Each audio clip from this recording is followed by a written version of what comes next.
Mrs. Thatcher, in a recent interview with The Observer, you said that previously, quote, at election time, each party seemed to be competing with the other in promising what we can do for you. I'm not participating in that kind of competition, unquote. How do you reconcile that view with the Conservative manifesto in which cutting taxes is one of the most important things that you are promising to do for people? But that's not what I'm promising to do for them. That's allowing them to keep more of the results of their own earnings. Hitherto, governments have taken away too much in earnings. They've talked about government expenditure, public expenditure. Governments have no money. It's taxpayers' money. So I am saying to people, you should be allowed to keep more of your own earnings. I think for three reasons, really. First, people feel very, very resentful that if they work hard, too much is taken away in tax. And then, you know, industry won't really keep going unless the people who are highly skilled feel that the skill pays in their net take-home pay, and it doesn't. And the third reason is this: we're not going to get more jobs for young people, genuine jobs, unless we can have more small businesses, more new small businesses and more small businesses growing. So they too have to have incentives. Now, in terms of incentives, isn't there a danger, though, that if people in fact keep more of what they're earning, that they'll be more content with their present lot instead of striving, as you want them to do better? No, I don't think so. I think there are many, many people for whom the main driving force in life is that they want a better deal for their children. They want to do more things for their children.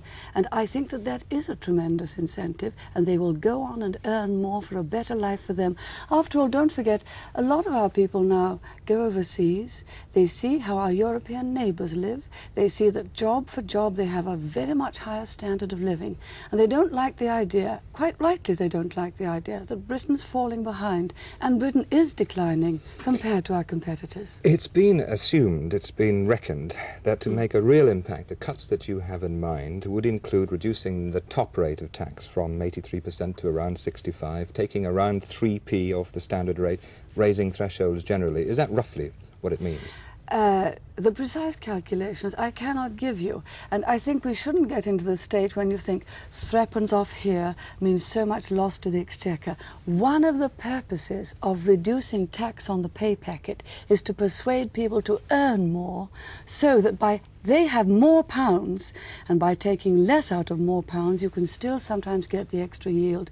For example, on the top rate, I don't think we shall lose in yield at all. I think it will bring back some people to this country who've gone away, and they will provide quite a driving force, a new driving force for British industry. So you mustn't ever, if I might say so, look at the British economy as if we produce a fixed amount and no more. The object of this is to start to grow again.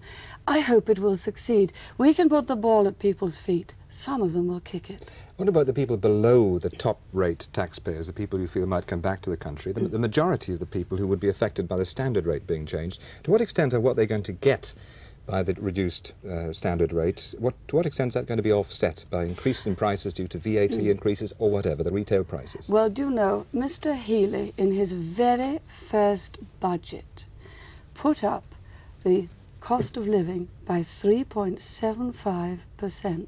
He also put up tax at the same time by threepence in the pound. He's done it both ways.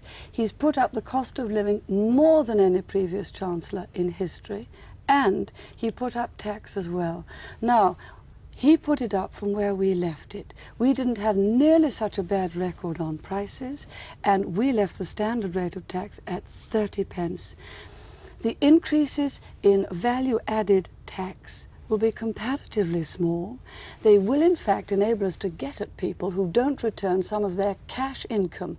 You know, the Inland Revenue suggested recently there's something like £8,000 million in what they call the cash economy, not returned for tax. Well, the only way we can get at that is by putting a little more on spending taxes, but the object still is to increase the amount we produce. And if you've got the money in your pocket, you can choose whether you spend it on things which attract value-added tax or not. And the main necessities don't. You say a little on value-added tax, and you also say that you can't give the figures on the standard rate of income tax reduction. You said indeed before now that you haven't looked at the books yet. If you haven't looked at the books, how do you know that you can implement the strategy you have in mind, that you can make the tax cuts you talk of? Let me give you an example. When one company takes over another one that's been doing very badly, it cannot tell you exactly what economies it's going to make in each department. Can it tell you that it will be able to make any? Yes, it can tell you that the strategy of that company has been fundamentally wrong, that it has not been producing the results, and in fact that if it was run differently, it could produce better results. And the reason it has that confidence is because the company that wants to take over the other one has performed better. If you look at our performance, which is all I'm asking you to do, you will find that we performed very much better in office on tax. We were very much more successful on keeping down inflation. So it's that which gives us the confidence for the future. However you effect the redistribution, isn't it bound to penalise the less well-off in our society? Not just the pensioners, there's been talk of pensioners, but low-level wage earners who don't go over the thresholds which qualify for tax, but will be affected by retail price increases. But do you know, we were the first party to help those by giving them a family income supplement. Now that was one thing that Keith Joseph did. You hear a tremendous lot about Keith. People forget that he was one of the best ministers of social services this country's ever had. But that's one kind of public spending, yes, but one it. moment, yes, but in it, it's selective. The point is it's selective. It goes to those people who need it. We've always thought it was very much better for people on low wages to have the dignity of their pay packet, their own pay packet, and to have a family income supplement so they could be looked after. Now, most people on low wages spend most of their money on necessities, and necessities just don't attract VAT. There's no value-added tax on food, there's no value-added tax on fuel, no value-added tax on public transport, what about none people on housing, trying to furnish their house? Well, none on no value-added tax on children's clothes or children's shoes, and the vast majority of their income, if it's a low income, will in fact be spent on those. Furnishing your house, yes, that does have some value-added tax on it. I don't shy away from saying you have to get the tax from somewhere. But after all, it's better to give the person the choice on what they spend it on than to take it away from them and give them no choice at all. And you know, furnishing your house doesn't come very often in your lifetime. You redo it now and then, but it's not your weekly expenditure. It's that which is so expensive. What about being able to have a house or a home? And here again you talk about choice. You want to give people the choice to buy council houses in which they live in on rent. Again, if this is made of if it's availed of by people, and they may well not respond to the opportunity, isn't it bound to decrease the stock of rented accommodation, which is desperately and urgently needed throughout the country? Well, now just let me take 2 points. Do you know there are, I think, more boarded up empty houses at the moment than there are homeless people. And there are more empty properties because people daren't rent them because of the effect of some of the rent restriction acts. They daren't rent them because of the difficulty of getting out a very unsatisfactory tenant. This is a thing that we must think about. There's no question of taking off rent control or fair rents or security of tenure, but there are a lot of empty properties boarded up.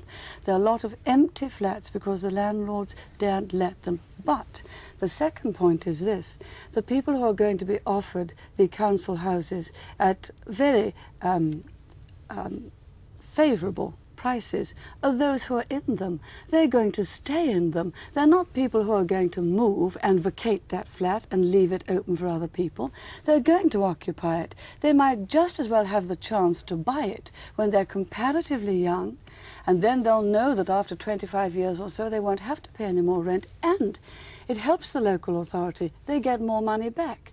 That means it helps them to keep the rent down of other properties. But how does it's valuable all round. How does a local authority bridge the gap between what it gets for a house, which in fact is, let's say, 20 years old, and what it has to pay to build a new one? How does it bridge that gap without actually raising rents for other people? But it will get for a house a proportion of the market value. Now, I must say that I am very, very much against councils like Camden, who have spent £3 million of taxpayers' and ratepayers' money on building 42 houses. That means the ratepayers and taxpayers are going to have to subsidise them to the tune of £150 a week. Wouldn't it have been very much better to lend a little bit of help to young people wanting to buy their own homes, because private enterprise could have built that property very much more cheaply? Again, I think one's thought must not be confined to the present pattern. Other countries have a far higher proportion of owner occupation. We want to see it. And there are a large number of council tenants who want the opportunity. We're giving them the opportunity, and I hope they'll take it. Well, let's not be confined then to housing. Let's move to public spending cuts generally. And it's been estimated you're going to have to save about £2.5 billion here. You've excluded defence and law and order, which you wish to expand. So where will the major cuts be? Will they be in health, in education, social security? Let's start off with one thing. You make it sound as if that were totally impossible. You know, when the IMF came in and looked at Mr. Healy's profligate spending, they said, Mr. Healy, if you want to borrow money from the IMF, you've got to cut spending. And you've got to cut it by something between $2 billion and $3 billion. And he did. People want to know how you do it. One moment. So there is evidence that it is not impossible. He did it when he was told to. We told him he should have done it before. Now let's go and have a look at some of the things. This particular government has increased the amount available to the National Enterprise Board from £1 billion to £4.5 billion. We think that's for backdoor nationalisation. They haven't put in their manifesto £1,000 million to £4,500 million. That's a colossal increase. Far more than your sick industries need. Far more. We think that's available for backdoor nationalisation. That will be cut very seriously indeed. Why are you so hostile to the National Enterprise Board? Well, the National Enterprise Board is an important point here, because every country in Western Europe has got some form of holding company, finds it necessary to secure continued investment, especially in long-term projects, which risk capital otherwise doesn't necessarily wish to go to. But you will have seen from what Sir Harold Wilson found with the city, there's no shortage of money for investment. None. But it won't go into the projects that are longer term. One moment. The difficulty and the difference between this country and others is, in this country you do not get the return on investment. Look, the Times newspaper has all the latest equipment and machinery. Two things. First, because of restrictive practices, the unions won't operate it. Two, because where it is operated, and in some companies it take ICI, kept up investment tremendously well. Gaskeen and Nettlefeld, your big companies. But if they do well, this government clobbers them.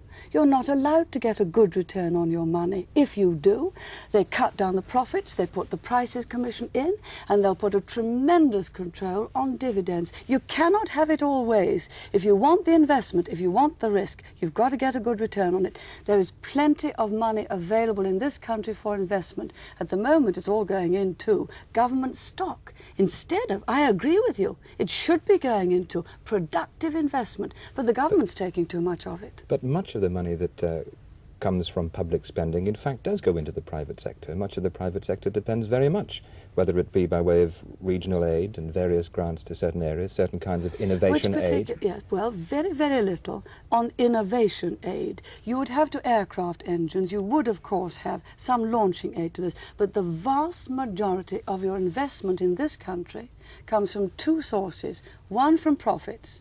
So if you don't make profits, you don't get the investment. And secondly, by raising it from your funds and people who are willing to save and put it into investment. That's where the vast majority comes from. You asked me about the National Enterprise Board. It has holdings in 1,100 companies, I understand. I see no reason at all why taxpayers' money should be available for the National Enterprise Board to buy into profit-making companies. One other thing. The National Enterprise Board will not open its books to the Watchdog Committee on Public Expenditure in the House of Commons. It's one of the few things that won't, and we haven't been able to persuade the government to let it. The Scottish Development Agency does, so we can't get at the National Enterprise Board spending, but it's your money and mine they're spending, and I think that the amounts they're dealing with, we could do with more of that, and we could spend it much better. Let's talk about other kinds of money. Let's talk about pay. In your manifesto, you say that pay bargaining in the private sector should be left to the companies and the workers concerned. The reporter is saying yesterday that you couldn't rule out a pay freeze. Might you introduce a pay freeze, and how reconcile it with the manifesto? I have no intention at the moment of introducing a pay freeze, but it would be a very, very irresponsible politician who, faced with the question, do you rule out a pay freeze, said yes. Very irresponsible indeed. And so when asked, do I rule out a pay freeze? Of course I don't rule out a pay freeze. It is something that any government may have to introduce for a limited time. Now, but you don't get out of it. You don't get out of a pay freeze without some kind of prices and incomes policy, do you? You can't suddenly stop it, and that is what you set your face against. Well, one moment you have a pay freeze and one phase out. You can't come out of it suddenly. It's when incomes policies, they've gone on and on and on with them, they crack up. They have cracked up under every government. I'm the first to admit that we've introduced them and Labour's introduced them. They crack up, and one of the reasons why is that the money you have to pay to people you employ bears no relation to what you need to pay to them to get your skilled people. And you know, the skilled people have done very, very badly indeed under this government and under incomes policies, and that's one of the reasons why we're going to find it so difficult to expand. Isn't one of the reasons you're going to find it so difficult to make the whole area of pay negotiations work is the hostility towards you from the trade unions? As exemplified by Mr. Sidney Wheel, saying that a Conservative victory would lead him to tell his members to put their snouts into the trough. Isn't that a legitimate interpretation? Wasn't it an appalling phrase? I know well, so many but wasn't it, however inelegant a phrase, a legitimate reaction to your idea that in fact people will be free from tax and people will bargain for what they can get? No. Phrases like that are not a legitimate reaction to anything. And what is more, they grievously offend many, many members of trade unions. You said something to me which I would like to correct. You said hostility to me from the trade unions. The accurate thing is hostility to me from some trade union leaders who are themselves committed Labour politicians. They're committed to the Labour movement, the Labour trade movement, for a Labour victory. But this morning I've been round with Tory trade unionists for a Tory victory. And I am willing to hazard a guess that this time we shall get more votes from members of trade unions than we've ever had before. Why? Because they agree with the policies, the positive policies, and I'm one of the only party just about that's concentrating on positive policies day after day. They agree with the positive policies we're putting forward. Tax cuts, which helps the hard-working man, and differentials. Tremendous emphasis on law and order. A chance to buy your own council house. A chance for your children to go to grammar schools. Pensions keeping up with prices. More spent on defence, because if you value your freedom, you should be prepared to defend. But you said before that those are the policies they want. They are individuals. Do they want we should have more support than ever before. Do they want to hear you use the kind of language that you used in the Sunday Express a few days ago when you were talking about what you called disruptive elements, and you gave a list which included most of the public sector workers who have been on strike in the last few months? You said you would pursue those disruptive elements with unremitting hostility. Yes. Quite right. And is that a you word have that... seen destructive elements today, yesterday, on the television. One of the problems in this country is that we have a comparatively few people, they could be measured in thousands, who wish to destroy the kind of society which you and I value, destroy the free society. You were talking about striking ambulance workers, you were talking about ancillary workers in hospitals. This is the most important point you have raised. There are people in this country who are the great destroyers. They wish to destroy the kind of free society we have. They wouldn't have the freedom in the kind of society they wish to impose on us. Many of those people are in the unions. Many, many people in the unions do not wish to strike, and I think many of those who struck in the hospitals and in the ambulance service didn't wish to. I am not suggesting that every strike is dominated by those, but a number are, and you saw the reaction of some of the trade union members. You saw at Vauxhall, you saw the man who had almost to gather tremendous courage to get up and say no to that strike. But I've also heard trade union leaders speak of chaos, Mrs. Thatcher. Chaos caused by some of those militants. We have got to deal, all of us, with those militants. Don't underestimate the problem. I don't. But we've got to deal with them. And we shall. When a German journalist asked you at your first press conference of the campaign whether there were enough police and troops available to face a confrontation with the unions, might he not have been accurately anticipating what may happen after the trade union reforms by law which you wish to introduce, assuming that those are resisted by certain strikers? Let's come to what you are saying, Mr. Tuohy. Let's come to the nub of the matter. What you are saying is that the gift of the trade unions to Britain is the end of democracy. What you are saying is that the trade union leaders are saying that the whole of this general election is a hollow mockery and a sham.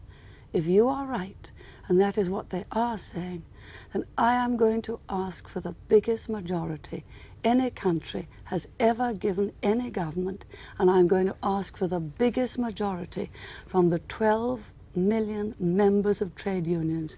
I don't think you're right. I'm simply suggesting, Mrs. Thatcher, that the way to deal with some of the malpractices, if you like, within the trade union movement is not the law, which proved itself to be somewhat ineffective, to say the least, when the Industrial Relations Act existed, but by discussion with the trade unions, which the Labour programme intends to do by way of the Concordat. Are you suggesting, Mr. Tuohy, that there should be no law affecting trade unions? I'm suggesting that in areas which trade unionists may well resent, and which indeed may be very difficult to operate, it might be better to discuss than to legislate. Indeed, you're prepared to legislate and to keep legislation, if I understand you correctly, which has put trade unions above the law, regardless of the consequences. In other words, you're prepared to use the law to give trade unions privileges to put them beyond the law. You're not prepared to use the law to protect the law-abiding citizen against some of the things which should never happen. I disagree with you. There's so much law affecting trade unions, which in fact has deprived ordinary law-abiding citizens of their right to go about their lawful business undisturbed. I am on the side of the law-abiding citizen, and it was with this in mind, and about the members of trade unions who want just to go about their business, who want just to be able to go to their place of work without being disturbed, and to do that, you must change the law. You know, it would have been very, very strange if Lord Shaftesbury, the great Tory reformer, looking at conditions which he saw in the mills and in the factories decades ago, had said, I'll do it by a voluntary concordat with the mill owners. Do you think he would have got it? Of course he wouldn't. He said there are some things which we must do by law, and then the mill owners and now the trade unions must work within the framework of the law. That involves, can I just summarize what involves? Very well, because very brief. this is extremely important. Legislation on picketing, legislation to help individuals whose interests are damaged by the closed shop, and legislation on postal ballots. Those three are vital. We shall do them. On a question of law and order, we are all aware of the events last night in Southall, which indeed you have condemned. You've condemned the violence that took place there. Today, the Police Federation chairman has said that the trouble is that the National Front are apparently allowed to hold these meetings at election time by law. They should be banned, but how that's going to happen, I don't know. What comment have you to make on that? The National Front have put up a large number of candidates for the general election. I have no sympathy and I detest their cause, but I defend the right of candidates in elections to hold meetings and to get together and to try to put their case across. You know, we wouldn't have half the trouble we did have, and I'm the first person to support the police and the judges in upholding the law, and I always do. The police wouldn't have half the trouble they did have if people ignored the National Union meetings, if they ignored the meetings of all extremists. Let them hold their meetings. But people have, there's no need to go to them. There's no need for other extremists to go to the meetings of those whose policies they detest. That would be very much better. The police do a fantastic job, and we must support them in every way possible. Coming towards the end of our time, Mrs. Thatcher, the last Tory government came to power committed to many of the things that you're committed to trade union reform, to cuts in taxation, to cuts in public spending. 2 years later, this had been turned round to include incomes policy, to include heavy support for industry. What guarantee has the voter got now that this government, a government led by you, would not do the same thing in due course, in weeks or months? It did in fact put through trade union reform, and it would have held if we'd won the last election. It did in fact cut government expenditure, and if you look, it took nearly 3 years to get back to where it was. The curve went down like that, but it didn't go like this government, up like that. It did in fact cut tax very considerably. Tony Barber left it at a much lower level than Mr. Healy has it at now. I cannot offer you, there are no guarantees in politics. I can only put before you the things which I honestly intend to do. and say that I intend to stick to them. There is nothing more than that I can do. But one reason why I have been very, very sparse in my promises is I've only made a very few, and I hope people will believe those few and back us all the way on them. Mrs. Thatcher, thank you very much. Thank you very much.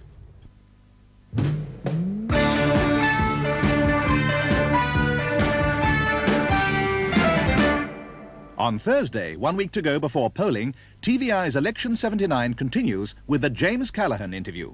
That's TVI, Thursday at 8:30.